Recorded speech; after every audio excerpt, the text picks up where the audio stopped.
Ladies and gentlemen, from Israel, but actually a very special place in Israel. I am live in Tel Aviv. Okay, I got to tell you guys about this story, but this city. Before I tell you about the city, let me first show you some of the city. Come back here, see this incredible skyline. This is beautiful. Tel Aviv is like a combination of New York City, okay, LA, but with the climate of San Diego and the vibe of a Miami. It's incredible. Watch, if you come over here with me, you guys will see the beach. It's kind of dark, but the beach is beautiful right here. And so I have a special guest that we're going to talk to in just a moment that you guys are going to enjoy, to give you guys some more perspective of what's going on here in Israel on the ground. But first, make sure you smash that like button, hit that thumbs up, drop your location in the chat. Again, this is my second to last night in Israel, and I thought it'd be special to introduce us. Let me turn this mic on. Zach, clip this part out.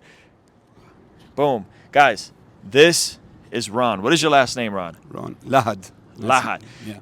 He is an Israeli from here, Yes. born and raised in Jerusalem. several generations back. Yes. And what's been your impression hanging out with all of us influencers and pastors in this whole trip so far? So I've always had a strong connection to people of faith, and my experience with you has been amazing. Seeing good people, trying to share the truth about this place and try to open your eyes and maybe help you guys connect to what this place means to you. Yeah. Helps me maybe share my passion about this place, and Yeah. I had a ton of fun with you, and just Yeah. And guys, if you guys have questions for Ron, drop them in the chat right now. Maybe we'll get to some of them, maybe we won't. But this is a very polarizing part of the Yes. world. Yes. Okay, there's a lot of misinformation out there, but it's also complicated. You've been very honest about this whole trip. He hasn't just painted us a narrative trying to indoctrinate us, guys. He's been keeping it a buck all the way. Give us a brief history of some of the history of Israel for folks who know nothing, Okay. and kind of some of the things we've been learning on this trip. Okay. And if you want to get a little closer to him so we can get him nice in the frame, feel free to move around. Basically, we're standing in Tel Aviv, which is the first Hebrew city. When we say first Hebrew city, it was one of those first places that were built by the new Hebrew people, or also the first city that actually taught Hebrew from the get-go. Because, one of the things that helped Israel unite is actually bringing back that common language that united people who are here from generations, or immigrants who came 100 years ago from all corners of the earth. The whole thing that was their somewhat Jewish identity and their shared language. So modern Israel, for sure. Do you want to talk about generations? I mean, the modern Israel established 1948. Yes. But it was Okay. something of the So let me- diaspora coming back here. So let me give you to understand this part of the world, we're in the Middle East, which is previously the Ottoman Empire. Right. So the Ottoman Empire, the Turkish, basically controlled this part of the world in most of the modern era. So 1517 to 1917, like up to World War I. Right. But already beforehand, after the Crimean War, you start seeing influence of different superpowers change around our region, rise in nationalism. People starting having national identity, and this doesn't pass over this part of the world. But so the Holy Land, or Israel, and this part of the Levant, this region, this short country that is the shape and size of New Jersey, or this land bridge between Asia and Africa, had always Jewish presence, Christian presence, and Muslim presence of different tribes and different ethnicities. Now, and of course, different denominations. In the past 150 years, should we summarize it really well, 150, 100, and almost 200 years very, very soon, there was this idea, this vision coming up to speed. Rise of, the Jewish people understood that part of maybe their solution to their problem is a Jewish state. And this region was still part of the Ottoman Empire, and they started investing in the local Jewish community, having ties with other, kind of a dual society was evolving here. And before towards the end of the Ottoman Empire, things are changing. Really, nationalism in the whole area is moving. Jewish people were coming in massive numbers. From all over the diaspora, from all over, Ukraine and what is today Russia, Poland, and then even Morocco, Iraq, Persia. Yeah. And for different reasons, some for like national ideas like Zionism, and some for just yearning back to the Holy Land or farming or opportunity. Yeah. Think of like the Wild West, the Wild Middle East. There's opportunity here. Yeah. Then what had happened is there's this common vision. And slowly but surely, the British are taking over after World War I. This becomes under a British mandate. Right. Now, the British name is the British Mandate of Palestine. They took the Roman name of Palestine, which is a name given in the 2nd century. In 135, it was given to this place by Hadrian. The British are using these maps. It's just a geographical name. Sure. And there were people living here. Like I told you, there were Jews, there were Christians, there were Muslims, Arabs, Turkmeni, Kurdish, all sorts of different groups. Yeah, it was really multicultural, multicultural. Sometimes people actually lived side by side and worked together in farming, and some people kind of stayed away from each other. But slowly, things are changing. Yep. And under the British mandate had a deadline until 1948. There were friction. This is the dual society, and we have multiple people who start to have different national identity. Friction happens. Of course, we can go into it not in a very short video, but it's complicated. It is complicated. It is complicated to say the least. Slowly, after World War II, immigration was actually illegal in that part for Jews for the most part. There was a very big, very small quota, very big pause and halt of actually Jewish immigration to the land. To coming Israel. Yeah, they couldn't come. During the late 30s and the 40s, there was actually a big quota of how many Jews are allowed to come. Otherwise, why not flee Europe and persecution? And they're coming in. We know the British are going to leave in a specific amount of time. Now, let's blow it up for a second. The Middle East, all of the countries who are neighboring to us, Lebanon to the north, Syria, Iraq, Jordan. Egypt was a little bit different, a little bit before. They also are formed in the 40s because they were also under the French and British mandates. A mandate is basically given to a country to make sure the local people can actually stand by themselves and be independent. We are born into some sort of a local civil war in 1947. We had volunteers coming in from other parts, on both sides. This war starts in 29th of November, 1947. The British are supposed to leave on May 15th, 1948. And it is Shabbat, it is a Sabbath, the day of rest. So the Jews actually say this is our opportunity, and we declare independence in the 14th of May, 1948, stamp on paper. So this whole thing is kind of a process that was an evolution. It wasn't just like imaginary, we just put this date and let's bring people in. This is something that was brewing and grooming even before the British mandate. And once we're established as the state, 1948, invasion happens, all-out war, independence war in the area, ends in 1949. The ceasefire lines of this region are formed. Massive events really influenced this entire part of the world.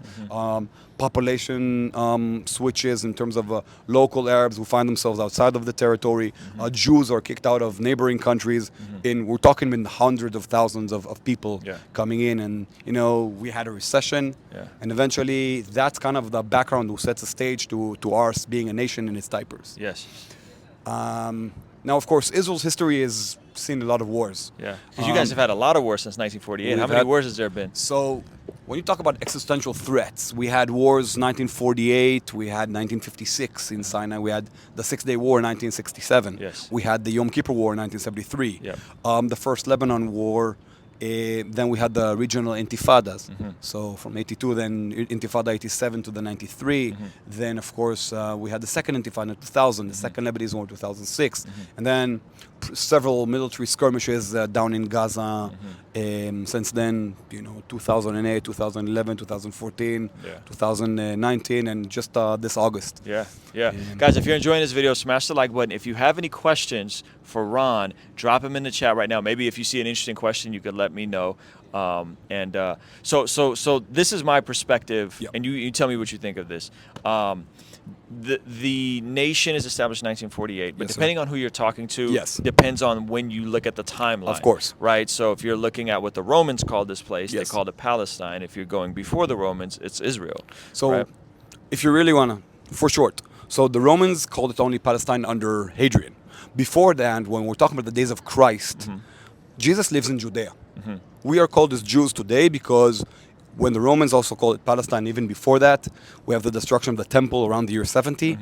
Jews are exiled from the big cities, and many exiled across the Roman Empire, and they're still being called as Jews who from Judea. Or until then, they were called the sons of Israel or Israelites, some known as Jews. So that was Judea was actually Romans inheriting a Greek name that couldn't say Yehuda. In the Bible, it's called Yehuda after the tribe of Yehuda and the kingdom of Yehuda. But then, if you want to go through the biblical timeline, gladly.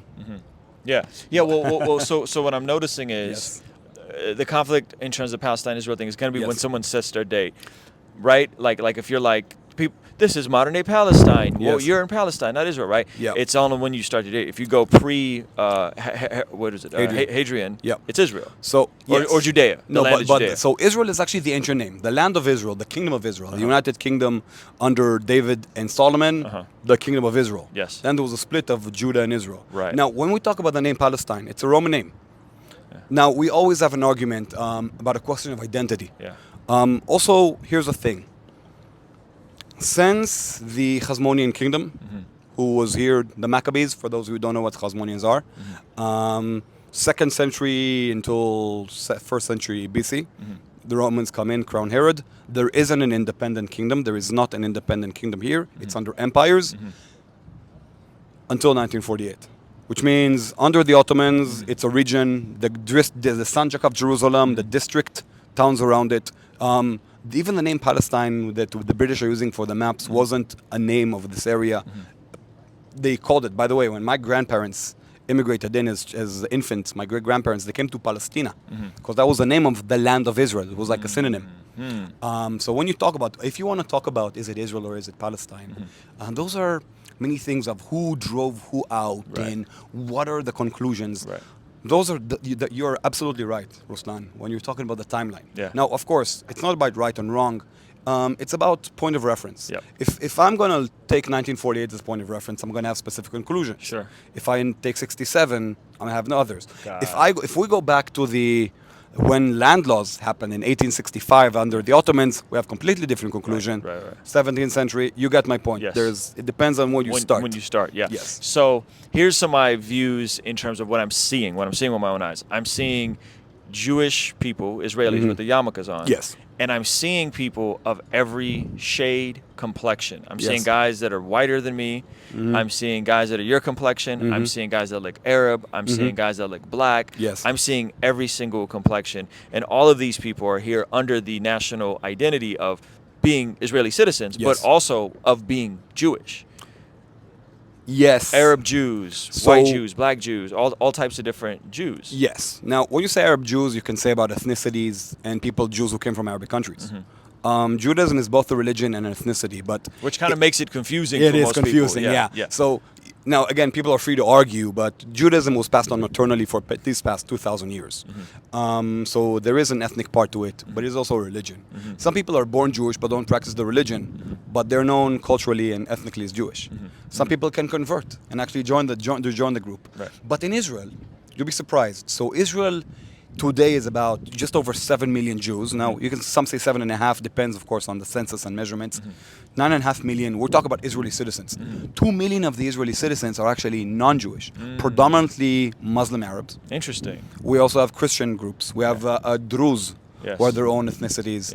Just like in Jerusalem, when you look at Jerusalem itself, you have, just in Jerusalem, 300, and again, general numbers, about 300,000 ultra-Orthodox Jews. The ones who you might see are both Hasidic on opposition to these movements, the black and white wearing, very ultra-Orthodox, very you see the payas. Then you're going to see 340,000 Jews who are non-ultra-Orthodox. Some will be modern Orthodox. You've seen those with the knit kippah. Some, just like me and you.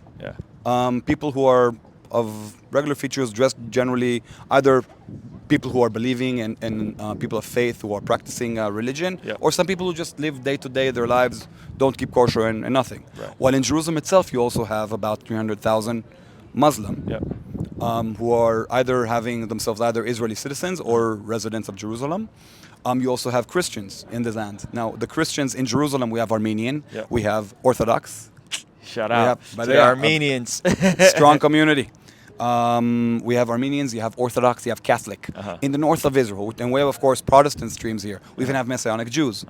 Now, when we're talking about the Jews of different complexities, because Jews were scattered around the world, and there were mixing and assimilations around, like you said, Ethiopia, Iraq, Persia, Russia. There were mixes, but we still, all Jews share about 4 strands of DNA. There is some sort of there is a common ancestor.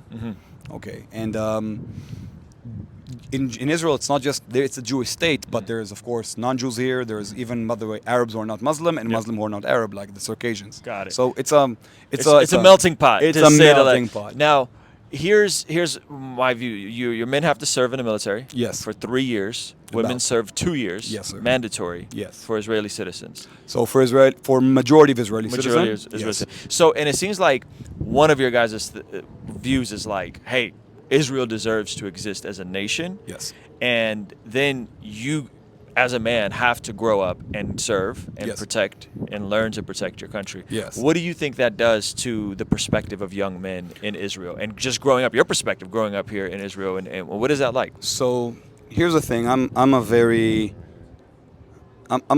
interesting. I don't want to say I'm interesting about myself, but I grew up very patriotic. Just to say, only 10% of the soldiers are actually combat soldiers. Okay. But the fact that you have to give part of society, the 2 lessons you learn in the military when you join, very important lesson that every 18-year-old person should learn. Number 1, you're part of something bigger than yourself. And number 2, you're responsible for your own actions. And some people, part of their military service is actually to help society. People serve as teachers for communities that can't afford extracurricular activities. Some people maybe go to the tech industry, maybe do cybersecurity, and then they think, they go out to the business after. But it is first of all a big melting pot. Like you said, you can come, people who would have never would have met. High social economic background, low socioeconomic background, religious, secular, melting pot. Everybody's coming together. Everybody's coming to serve together. On the IFB, is that what it's called? On IDF. IDF. Israel, Sorry, I was so close. It's all good. It's all good. IDF. Okay. Israel Defense Forces. Yes. Okay. And again, not just Jews. For example, in Israel, we have 2 minorities who are, by their own decision as a community, or mandatorily recruited into the army. We have the Circassian Muslims and the Druze. Now, we also have other Muslims serving in the military. We have Christians serving in the military. And of course, Jews, both religious and secular. Right. We have women in combat roles. And we have people who are, like you said, even people who want to volunteer, who people would have been regularly exempted, like autistic. People who are in the spectrum would actually, there's a special unit in intelligence who will help some people who have special skills who are able to like analyze aerial imagery. And it will give them a way, some sort of a social exposure, things that maybe wouldn't exist for them elsewhere. So it seems like this has a lot to do with impacting how a young man is going to view the world if with this sort of environment, with knowing that a lot of the enemies, Iran, such and such, wants to wipe out Israel, doesn't believe Israel even has a right to exist as a state. My community here is asking, how is the Messianic community here? In terms of, you mentioned Christians, you mentioned Protestants. What's the Messianic community here like, and how are they accepted? What is that like? So the Messianic community is a community that exists. The Jews who actually accept Christ. Some live openly as a Christian community, and they actually have churches and centers where they do services in weekly.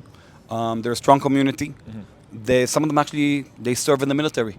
But it's very hard in Israel, I want to say, to proselytize. So we've just met a friend in the street who can actually vouch more about his experience living. Yeah. For example, So Emmanuel could say maybe, is it going to be easy to go and start preaching in the street? And maybe there's somebody from a different faith, or maybe another Jewish person who might not like your message and try to call you out, or maybe call a group of people who wouldn't think twice about acting in a specific way. But they do have, they're part of society here. Part of them serve the country, and they live in the Holy Land as believers. Some take themselves more towards Christianity, some towards more Judaism. Of course, I cannot testify as a Jew, but they are part of the mosaic of Israel. So you've showed us so much in terms of the Holy Land, some of the Holy Land sites, and some of the steps that Jesus walked on. So someone left in the comments yesterday from my conversation with Emmanuel, and they said that when Jewish people hear the name Yeshua, Okay. that it's a trigger and it brings up all of these other things that doesn't really have anything to do with Christianity. Yep. Some people think Nazis, some Yeah. people think, proselytize. And so is it true that some Jewish people have a hostility towards just even hearing the name Yeshua? So let's put it this way. A lot of bad blood that happened between Judaism and Christianity had to do with persecution. You can go back to the Inquisition. You can go back to theological disputes. The Jewish people suffered a lot of anti-Semitism that was hidden with Christian roots. So that's why there's sometimes, people would move back and try to distinguish themselves, saying, "Oh, you would be trying to convert us," or things like that. That is sometimes an existential fear. Sure. But I know of religious people who would just worship hand in hand with people of other faith. I have a good friend who's a priest in the community next to Nazareth, and he says that Christians accepted the Messiah and the Jewish people are still waiting. That's the differences. But what we would know historically, for example, we say in Hebrew Yeshu or Yeshua. Now, we're not going to open about a Galilean dialect versus Judaic dialect.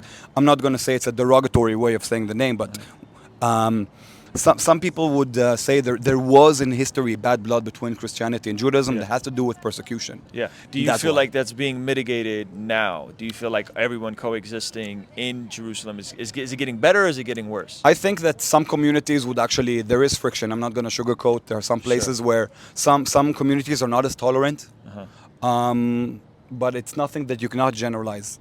I want to say that growing up here, we have people who are going together, hanging out together, especially now. I think that the country, even though there's less tolerant streams, it is very open. People are more mixing with each other. Education, we have schools where Muslims and Christians go together, even though it's a Christian school, just for the better education. And then you have it's a regional school. You can have people of all religions if it's a regional school and not just a professional one. For some people who grew up in a small community that only know one thing, being exposed to something new is different, and sometimes feel like what is like this ominous feeling that I'm feeling. But I think that today it's much more common for people to be exposed to other religions and living in tolerance. Even with everything that you might hear. That's so interesting. Is there any other good questions that came up? There's talk about rumors about the building of the third temple. Okay. Oh yeah, I mean that's huge, right? Because so this is a trip. So there's the Temple Mount in the old city, and then there's like a bigger wall around everything, and then the Temple Mount, and you chime in on this, right? Okay. Is on the Muslim quarter. Right? Not the Temple Mount. Okay, break it down. Break it down. I'm butchering all this stuff. No, you're great. You're actually trying to put it in perspective. Yeah. So the old city today, like you said, there's 4 quarters to the old city: quarters. Muslim, Christian, Armenian, Jewish. Yeah.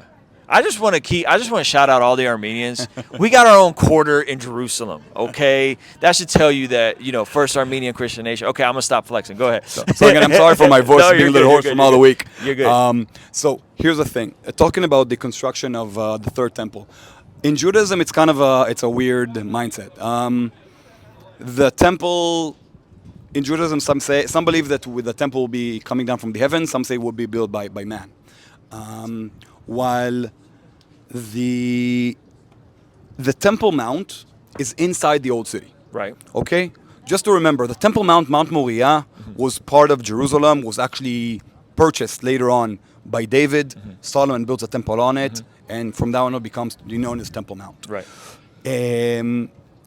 Today, Second Temple, Herod's temple was built by Zerubbabel back in the Persian period, but Herod's temple, the temple we know from the days of Christ, same location, just made bigger, and he created supporting walls to support a massive platform to build the temple on top. Parts of that platform survived. In the 7th century, the Dome of the Rock and the Al-Aqsa Mosque, which are today identified by the Muslim world as Al-Aqsa, as the edge which for the past over 1,000 years is considered to be the 3rd holy site to Islam. Same location. The Dome of the Rock, the same rock, is that rock of Mount Moriah. It's the Temple Mount. Same location. And that is since the Jordanian period. Now, before we're talking about before, in 1948, part of that war Jordan actually is able to take over the Kingdom of Jordan, the old city of Jerusalem, and the Judean Samaria mountain ranges, and they call that the West Bank because for them it was west of the River Jordan. Right. And they establish a religious entity who's in charge of keeping the rules in that site, in Haram al-Sharif, in the third holy site to Islam, which is the Dome of the Rock, the Al-Aqsa Mosque, Temple Mount. Temple Mount. Okay, so that's back in under the Jordanian rule. It's and in 1967 when we take the old city. Now you can say conquer, you can say liberate. Again, that's a question of narrative. And this is just a credit to him being reasonable and objective, right? Conquer, take, you know. Again, there's facts and then there's narratives. And again, this is just on the tip of the fork. So Israel is now officially, taking over, uniting Jerusalem in Israel's perspective. But we kept the Muslim entity, the Waqf, who's in charge of running religious affairs on the Temple Mount. And that's why since 1967, even though the Israeli police is there, and the policemen, by the way, are from different faiths and different ethnicities. And we saw the police. So we saw the police. We even had a little glimpse. And we couldn't go into that section. We were not allowed also because of timing into the Temple Mount because we as non-Muslims can only go specific hours of the day and specific days of the week through one specific gate. It's kind of a status quo that we have with the Muslim Waqf from 1967. So it's in the old city, right, the Western Wall, the holiest place to Judaism, on the holiest of the holies, kind of touching it, a place for prayer.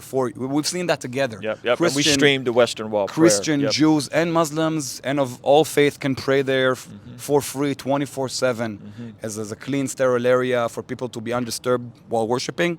That is right underneath the Temple Mount, which is today under Muslim rule. So the rumors of like rebuilding the temple and all that kind of stuff that's going on today. The rumors, in order to build a third temple, there's something on it right now. So here's the thing. Right now there's nothing that is being done today to build a third temple.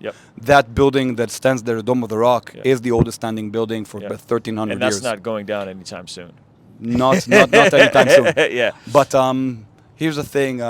There's also speculations about historically when did they start constructing, who put the finishing touches, what was the goal of it in the Dome of the Rock. But being that, because these two sites might not be able to coexist, that today is off the status quo of building of a third temple. There it is, off the status quo. Is there any other questions? I'm going to have him do an outro here pretty soon.